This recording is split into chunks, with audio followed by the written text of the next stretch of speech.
Hi, I'm Dave with Autozone.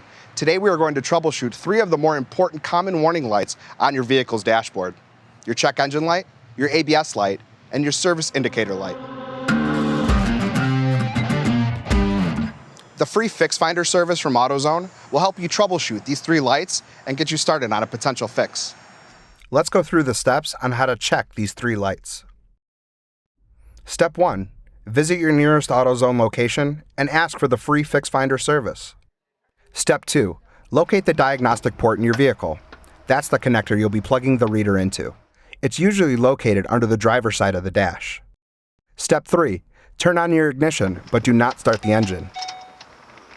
Step 4. Plug in the reader. Step 5. The scan tool will automatically link your vehicle's computer and perform the reading. This often takes less than a minute. Step 6. Be sure to note your vehicle's year, make, model, and mileage. All right, all done with it? Step 7. Bring the reader back inside, where an Autozone employee will assist you in getting a Fix Finder report based on your reading and vehicle info.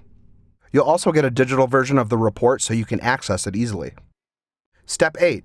An Autozoner can help you find the parts you need for the job, or even provide a list of the nearest reputable repair shops if it's a more intense repair. Thank you everyone for watching. And for more helpful videos, check out our YouTube channel and be sure to like and subscribe.